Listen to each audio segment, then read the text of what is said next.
ప్రస్తుతం పశ్చిమాసియాలో America, Iran, Israel దేశాల మధ్య రాజుకుంటున్న యుద్ధ జ్వాలలు వేల మైళ్ల దూరంలో ఉన్న భారతీయ సామాన్యుడి వంటగదిని, ప్రయాణాన్ని అతలాకుతలం చేస్తున్నాయి. పెట్రోల్ బంక్ల వద్ద కిలోమీటర్ల మేర బారులు తీరుతున్న వాహనాలు, గ్యాస్ సిలిండర్ల కోసం ఎదురు చూస్తున్న జనాన్ని చూస్తుంటే ప్రపంచంలో ఎక్కడా ఏ చిన్న విస్ఫోటనం జరిగినా దాని ప్రభావం నేరుగా మన జేబులపైనే పడుతోందని స్పష్టమవుతోంది.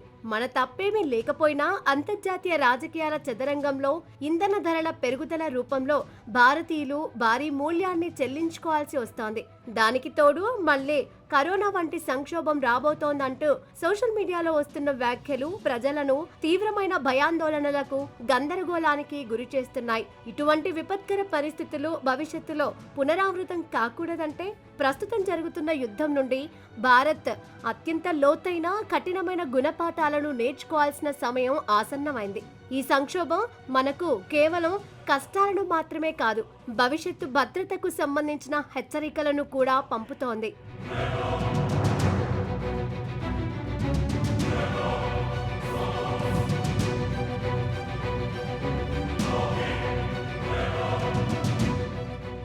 మొదటి గుణపాఠంగా భారత్ తన ఇంధన అవసరాల కోసం ఇతర దేశాలపై ఉన్న అతిగా ఆధారపడటాన్ని తక్షణమే తగ్గించుకోవాలి. మన చమురు దిగుమతులలో అత్యధిక భాగం ఇరాక్, సౌదీ అరేబియా, రష్యా నుండి వస్తున్నాయి. అయితే యుద్ధం వల్ల సముద్ర మార్గాలు, ముఖ్యంగా హార్మోజు జలసంధి మూతపడితే మనకు చమురు అందదు. అందుకే ఇథనాల్ బ్లెండింగ్ అంటే ప్రక్రియను వేగవంతం చేయడం, ఎలక్ట్రిక్ వాహనాల వినియోగాన్ని సామాన్యుడికి అందుబాటులోకి తీసుకురావడం అత్యవసరం. కేవలం ఆయిల్ రిజర్వులు పెంచుకుంటే సరిపోదు. మన స్వంత వనరుల నుండి ఇంధనాన్ని ఉత్పత్తి చేసుకునే సాంకేతికతపై పెట్టుబడులు పెంచాలి. పెట్రోలియం ఉత్పత్తుల కోసం పశ్చిమాసియా దేశాల వైపు చూడటం వల్ల అక్కడ యుద్ధం రాగానే మన ఆర్థిక వ్యవస్థ కుప్పకూలే పరిస్థితి వస్తోంది.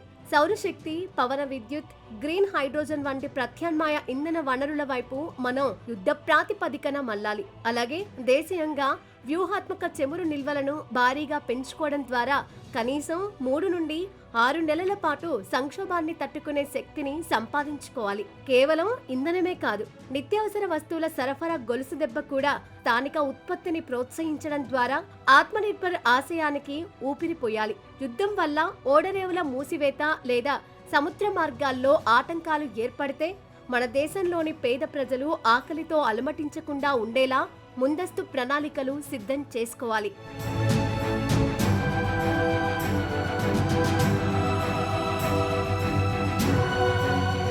ఆహార భద్రత విషయంలో భారత్ ఇప్పటికే మెరుగ్గా ఉన్నప్పటికీ ఎరువుల దిగుమతుల కోసం ఇతర దేశాలపై ఆధారపడటం తగ్గించుకోవాలి. రష్యా, ఉక్రెయిన్ లేదా ఇరాన్, ఇజ్రాయెల్ యుద్ధాలు మన ఎరువుల ధరలను ప్రభావితం చేస్తున్నాయి. ఇది అంతిమంగా రైతుపై, సామాన్యుడి ఆహారపు ఖర్చుపై భారం వేస్తోంది. స్థానిక ఎరువుల పరిశ్రమలను బలోపేతం చేయడం ద్వారానే మనం ఈ విదేశీ ప్రభావాన్ని అడ్డుకోగలం. అలాగే భారత్ తన దౌత్య నీతిలో వ్యూహాత్మక స్వతంత్రతను పాటిస్తూనే అంతర్జాతీయ చెల్లింపుల కోసం అమెరికా డాలర్పై ఆధారపడటాన్ని తగ్గించి రూపాయి వాణిజ్యాన్ని ప్రోత్సహించాలి.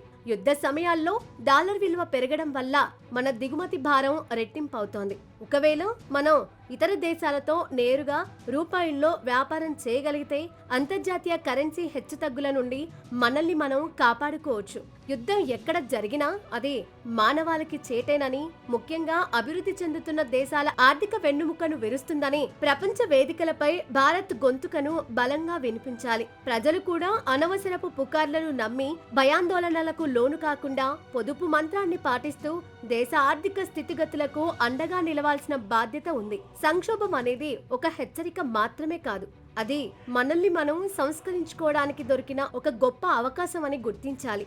భారత్ తన శక్తిని గుర్తిస్తూ విదేశీ వనరులపై ఆధారపడటాన్ని కనిష్ట స్థాయికి చేరినప్పుడే నిజమైన భద్రత సాధ్యమవుతుంది. దేశం నిజమైన శక్తి దాని సైనిక బలంలో మాత్రమే కాదు, సంక్షోభ సమయాల్లో అది ఎంత స్వయం సమృద్ధి ఉందనే దానిపై ఆధారపడి ఉంటుందని గుర్తుంచుకొని ముందుకు సాగితేనే అసలైన భద్రత సాధ్యమవుతుంది.